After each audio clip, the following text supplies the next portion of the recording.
Trance-Akustik, diese Technik setzt Yamaha in unterschiedlichen Instrumenten ein, um die akustische Welt mit der elektronischen zu verbinden oder durch elektronische Eigenschaften zu ergänzen. Bei akustischen Pianos gibt es diese Technik seit etwa 8 Jahren. So 2015 kamen die ersten Trance-Akustik-Klaviere raus. Und ja, jetzt haben wir die 3. Generation und wir schauen uns die Einsteigerserie eigentlich an. Die TC3 nennt sich die. Und ich bin sehr gespannt, was du sagen wirst. Ich habe ja dich als Versuchskaninchen dabei, den fabulösen Yassin Korchi von der Online-Musikschule Music to Me. Hi Jörg, grüß Hallo dich. Yassin, hi. Ja, ganz neu, akustische Klaviere, aber auch ein bisschen elektronisch und das macht es ja interessant für uns. Ja. Ich bin gespannt, was du sagst. Kennst du eigentlich die Transakustik-Klaviere? Ich habe davon schon gehört, aber gespielt habe ich sie noch nicht. Und deswegen bin ich heute im wahrsten Sinne des Wortes ein Versuchskaninchen. Ja. Oder ein Testhase. Ein Testhase, ja. Ich würde sagen Testhase. Weil erfahrener Jazzpianist und du bist ja auch studierter Jazzpianist und auch akustische Klaviere gewohnt. Eigentlich schon, ja. Und diese Verbindung jetzt zwischen elektrisch und akustisch wird sicher interessant. Okay, ja, lass mal hören. Also ich bin jetzt wirklich ganz Ohr.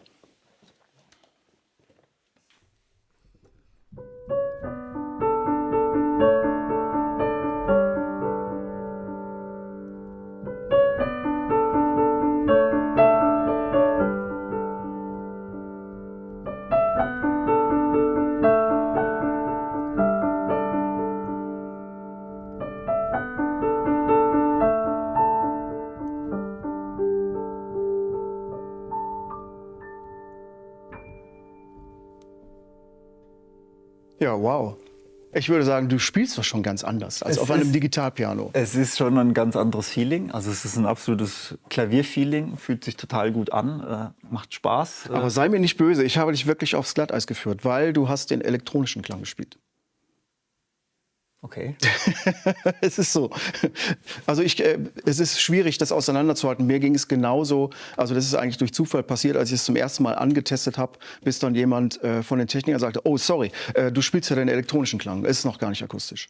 Und ich glaube, den Effekt hattest du jetzt gerade auch. Also man muss wirklich sagen, es ist, wenn man sich ransetzt und das nicht weiß vorher, was ist es quasi kaum auseinanderzuhalten. Ob jetzt akustisch oder dieser digitale Klang da ist. Das ist wirklich erstaunlich. Ja, ich würde sagen, zum Vergleich spielen wir direkt den akustischen Klang. Und man kann das auch natürlich dann direkt hören. Da musst du eigentlich nur den Dämpfer kurz da wegnehmen. Das ist die Stummschalte. Genau, das ist das mittlere Pedal. Genau. Kennt man ja so beim Üben, so, wenn man das ein bisschen leiser macht. Ich komme mal hier rum. Da müssen wir den elektronischen Klang einfach mal wegdrehen. So, ich spiele jetzt einfach mal das Gleiche. Ja.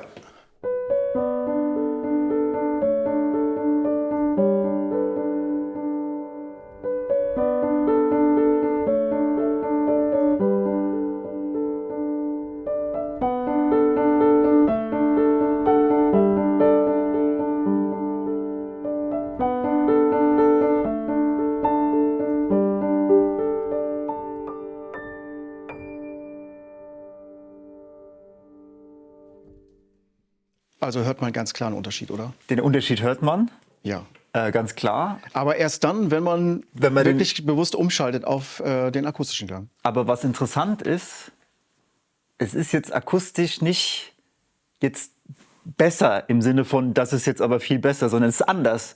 Ist auch schön, also beides schön. Also ich glaube, oft ist ja so digital, nicht so gut und akustisch, ja, 1000 Klassen besser, aber es ist jetzt einfach für mich jetzt so einfach eine andere, es ist anders, es ist natürlich jetzt viel direkter, ich kriege den Klang natürlich viel direkter hier von vorne, aber es ist nicht so gut und schlecht, sondern es ist irgendwie anders. Also es ist verrückt, ne? Es ist wirklich verrückt.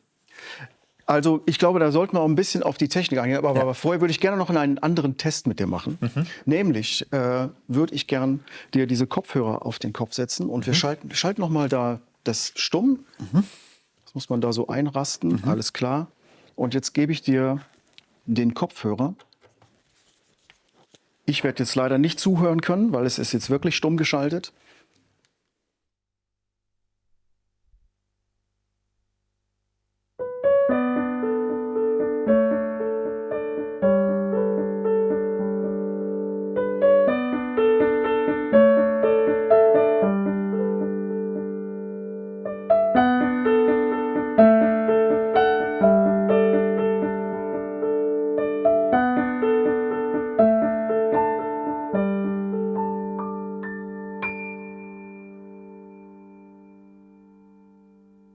Was ist dein Eindruck?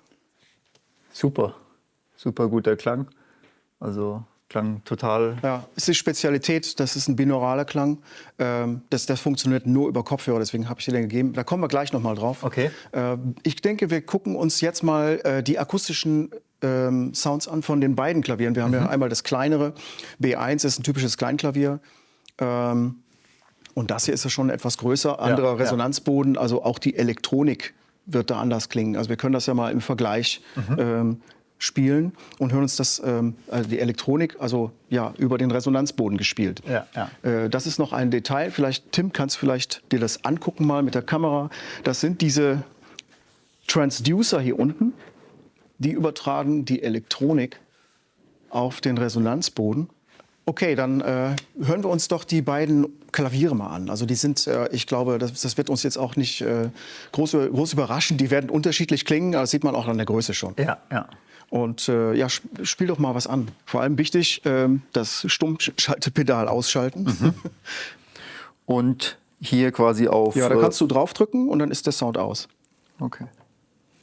Gut.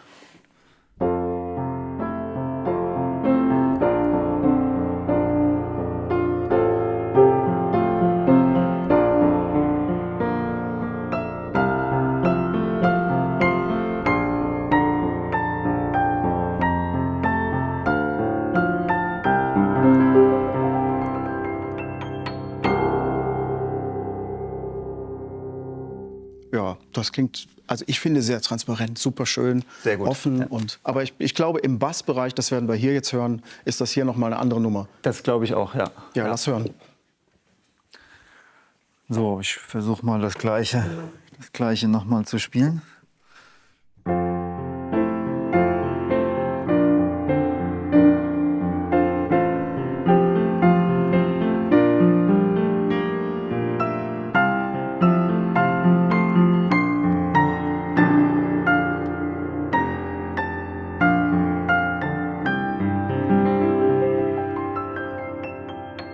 Ja. Ja, hier ist natürlich schon, da kommt schon ein bisschen mehr, ist klar, ja. Ja, es ist also gefühlt doppelt so laut. Ja, ja. Und der Bassbereich ist natürlich ein anderer. Also es ist, wie gesagt, das ist jetzt auch keine Überraschung. Ja, man sieht das ja hier schon, ne? Hier ist ein gutes Stück mehr und dementsprechend ist natürlich hier auch die ganze Mechanik irgendwie ganz anders angelegt. Ja. Also das ist schon, ja, das ist natürlich schon imposant, ja. Da sind auch einige Unterschiede. Also hier ist der Resonanzboden anders gefertigt. Das ist ein ganz modernes Design. Das ist so ein furnierter Resonanzboden. Der ist, ja, ich würde mal sagen, witterungsbeständiger, also einfacher von der Handhabung. Und das sieht man auch hier an den Hämmern, die sehen anders aus, also die haben einen anderen Filzkern als dort. Das sind natürlich Unterschiede, die sich auch im Preis widerspiegeln. Ne? Ja, Also ja. hier sind wir ja so mit 7.200 € ungefähr dabei, da sind wir bei gut 2.000 drüber noch. Ne? Aber die 2.000 € sind auf jeden Fall klanglich, Gut investiert. Gut investiert, ja. Ja. Ich würde sagen, das ist vielleicht so ein Übeklavier, wo man vielleicht dann auch öfter mal irgendwie mit dem Kopfhörer übt oder so. Ne? Und hier kann man dann schon richtig so, ja, schon so ein bisschen Konzertanta-artig für so einen Abend dann sich dann auch schon mal anders vorbereiten. Ja. Wie ist eigentlich so deine Erfahrung mit Yamaha-Klavieren? Also in ganz vielen Hochschulen, auch als ich in Würzburg studiert habe, gab es natürlich ganz viele Klaviere. Das sind meistens Yamaha-Klaviere gewesen, einfach weil die vom Preis-Leistungs-Verhältnis super sind. Die sind sehr langlebig und die haben einfach einen guten Klang und eine gute Tastatur. Ich meine, Yamaha ist mit einer der größten Klavierbauerfirmen der Welt, ja. Und ich kann auch sagen, gerade im Studiobereich sind natürlich Yamaha-Flügel gern gesehen, weil da kannst du einfach alles drauf spielen. Also die sind stilistisch nicht eingeschränkt, also von Klassik bis Jazz über Popmusik und ja, und das merken wir hier auch. Ne? Du kannst hier alles drauf spielen. Also das geht so schön von der Hand. Also die haben es wirklich geschafft, ja, alles klanglich abzubilden. Ne? Und das finde ich so cool an Yamaha-Klavieren und auch an den Flügeln. Ja. Ja, was mir auffällt positiv ist, dass ich glaube, das ist auch generell für Yamaha-Klaviere, das ist dieser brillante, eher obertonreiche Sound. Und das hat auch dieses Klavier. Und da hätte ich das gar nicht so vermutet wegen der Größe. Ja. Also klar, man hört, das hat im unteren Frequenzbereich mehr Kraft. und überhaupt mehr Lautstärke. Aber das ist trotzdem brillant. So gut, jetzt haben wir jetzt natürlich auch offen. Die Klaviere klingen ja jetzt noch direkter. Das darf man nicht vergessen. Also ich kann das auch jedem empfehlen, der einen tollen Klang haben will, einfach mal vielleicht mal den Deckel abbauen, weil diese Direktheit ist einfach, also ich finde, das ist das Schönste, was es überhaupt gibt. Ich finde es auch toll. Wir haben es jetzt natürlich wegen der Mikrofone gemacht. Ja. Aber ja. Also Ich habe das früher bei meinem Klavier auch gemacht. Das musste unbedingt runter, allein weil ich auch die Mechanik sehen wollte. Ja, also das ist einfach, beim Klavier beanstandet man ja immer ein bisschen zur Geige oder zur Gitarre oder so, dass man nicht richtig den Ton macht. Man ist ja nur an der Taste dran, aber so ist man zumindest noch ein bisschen näher und hat nicht noch was davor. Und man sieht die Tonerzeugung oder zumindest die Hämmer, Ja, die genau, auf die Seiten prallen. Und der Klang ist so direkt und ich muss sagen, also ich finde beide gut, aber klar, das ist noch ein bisschen hier gerade im Bassbereich noch mal ein bisschen stärker. Ja, und man kann natürlich auch solche Späße hier machen. Finde ich ganz toll. Das kann man eben mit einem Digitalpiano nicht machen. Schwierig, ja. Was natürlich auch geht, ist quasi, wenn man den Akkord dann erstmal leise drückt und dann quasi, so wie das bei Corcovado ist von Oscar Peterson, und die Platte We Get Requests.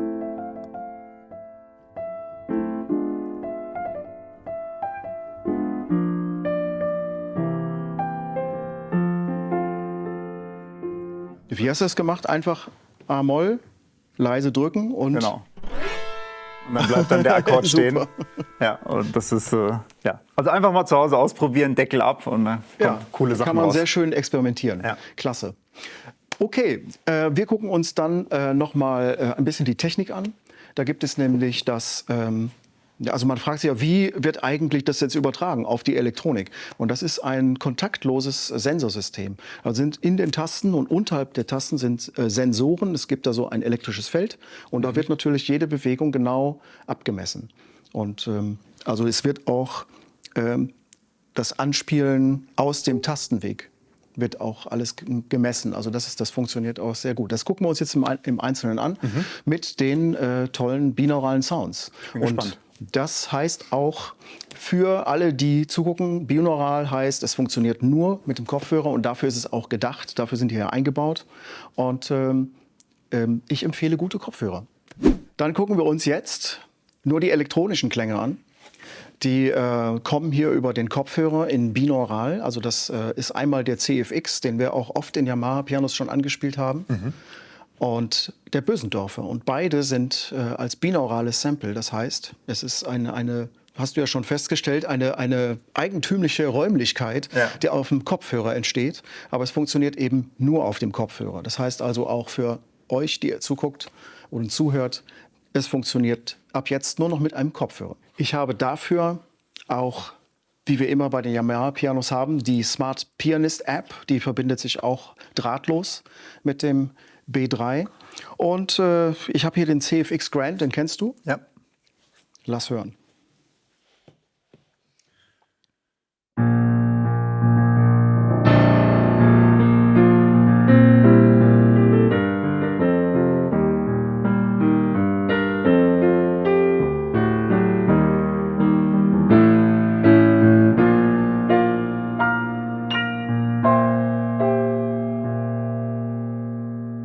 Das ist kräftig.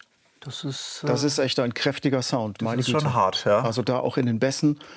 Also muss ich sagen, also das ist schon über den Resonanzboden toll, über die Transducer, aber über die Kopfhörer ist es nochmal ein ganz anderes Erlebnis.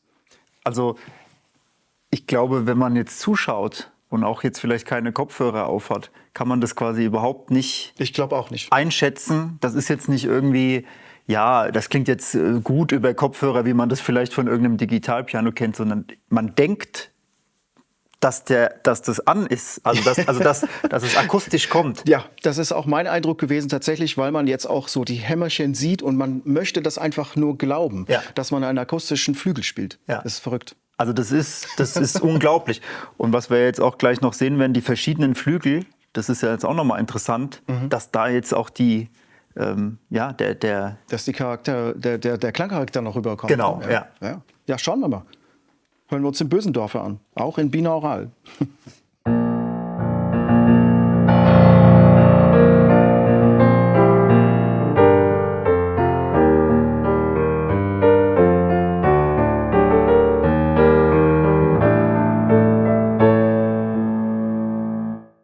Bass. Also noch bassiger, noch voluminöser. Ja. Also nicht irgendwie so, ja, das klingt ein bisschen, da haben sie die Höhen rein oder so, sondern es ist wirklich, also nicht komplett anders, aber schon eine deutlich andere Charakteristik. Also schon Wahnsinn. Ich glaube auch die Übersetzung ist hier nochmal eine andere als bei einem Digitalpiano. Ja. Also diese Klänge kennt man ja aus der Clavinova-Reihe zum Beispiel, obwohl das sind hier nochmal andere Varianten davon, jede Wette.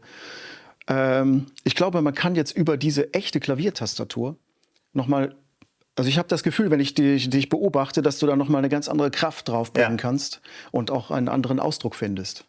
Definitiv, ja. Also man hat die Vorzüge des Akustischen, aber man kriegt es halt über die Kopfhörer, aber durch das Binaurale wird's also so plastisch, also man muss es ausprobieren. Also es ist wirklich toll. Also das ist schon echt ein Klangerlebnis. Ja, es ist ein Erlebnis, ja, wirklich.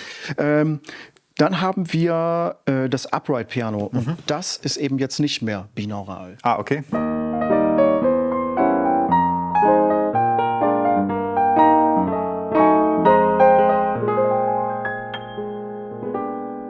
Klingt trotzdem gut. Klingt trotzdem gut, aber es fehlt so eine Ebene halt. Lass uns nochmal den Vergleich machen, nochmal den Bösendorfer.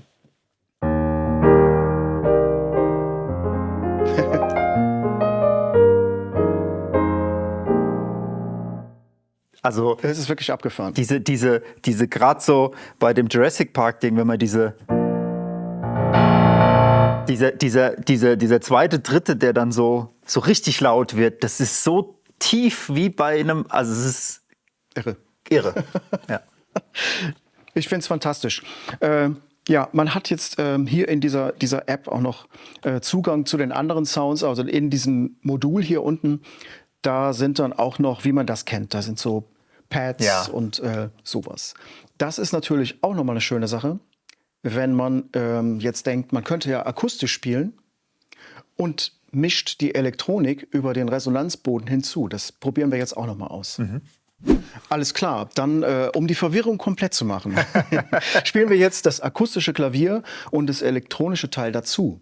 Und da suchen wir uns jetzt, da mischen wir jetzt nicht Klavier und Klavier, sondern aus diesem Voice Mode, da suchen wir uns jetzt mal ein schönes Pad dazu. Ich denke, Strings können wir mal probieren. Ich mische das dann mal dazu.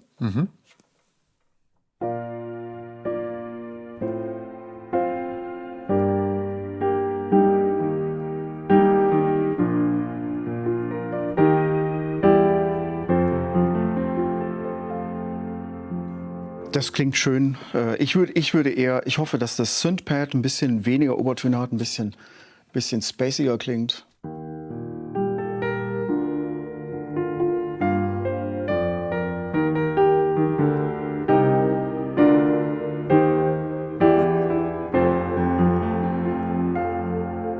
Ist schön? Das ist schon cool, ja. Schon eine feine Sache, ja. Das klingt wirklich, wirklich toll. Auch über den Resonanzboden gespielt. Also jetzt hören wir es nicht irgendwie nochmal im Kopfhörermix, sondern wirklich alles über den Resonanzboden. Das akustische Klavier mit diesem Pad-Sound dazu. Da gibt es auch noch Harpsichord, Electric Pianos, Orgeln. Das kennen wir alles. Palette, die üblichen Verdächtigen. Ja. Wunderbare Sache. Ja, also ich glaube, wir sind bereit fürs Fazit. Ja, wir können zusammenfassen. Ja gut, ich wusste ja gar nicht, was jetzt auf mich zukommt und muss sagen, also ich bin begeistert. Das ist ein absolutes, wie du gesagt hast, ein Klangerlebnis. Es geht über, würde ich schon sagen, über Klavierspielen hinaus. Das ist was man erleben kann. Das hat auch gar nichts zu tun mit, ist man jetzt ein Profi oder nicht, sondern das ist einfach das kann jeder erleben auf einem ganz niedrigen Spiellevel, aber auch auf einem ganz hohen.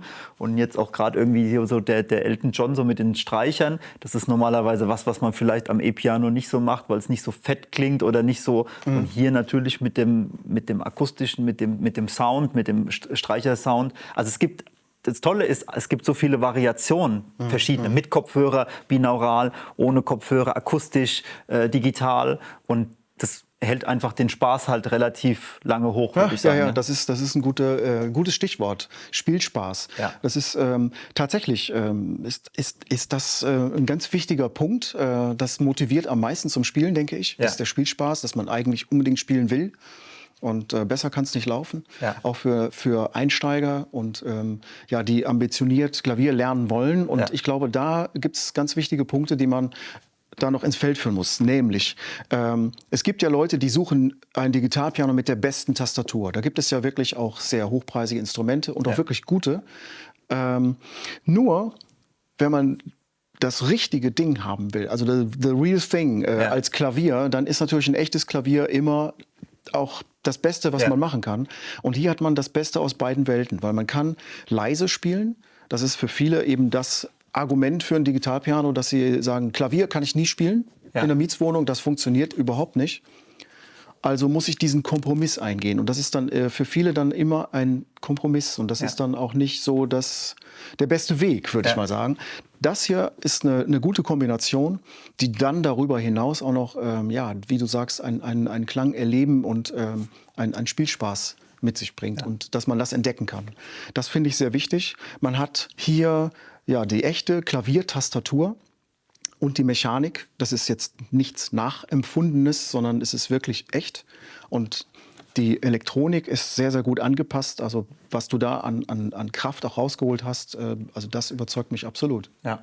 Und um deine Standardfrage zu beantworten, mit dem Klavierunterricht ist so ein Teil geeignet. Das ist natürlich perfekt für einen Klavierunterricht. Preislich muss man sich das natürlich überlegen, ob man sich das leisten kann. Aber gerade für Musikschulen oder auch Leute, die sich das vielleicht leisten können, ist der Spaß halt da. Und ich kann trotzdem quasi diese verschiedenen Möglichkeiten erleben und halt miteinander mixen. Und und das ist ja genau das, was ich im Unterricht will. Ich will ja nicht nur jetzt ein Lied lernen, sondern ich will ja den Spaß rüberbringen. Und mir hat es ja, wie du gemerkt hast, total Spaß gemacht. Und die Kritik von vielen Klavierlehrern an Digitalpianos ist ja, da lernst du nicht richtig, weil die Tastatur angeblich ja nicht so gut ist, aber hier hast du das halt nicht. Du hast hier eine super Tastatur und du hast die Hämmer, die sich wirklich mechanisch bewegen. Also dieses Argument fällt halt weg, ja. Und kannst aber trotzdem mit der App vielleicht auch ein bisschen rumspielen und so. Also hast moderne Anreize, aber halt auch dieses klassische Klavieransatz-Thema, ja. Und ich bin, also wie gesagt, wer sich das leisten kann oder will, muss man sagen, probiert das aus. Ist wirklich Hammer. Ja. Also kann man gar nicht weiter ergänzen. Hammer.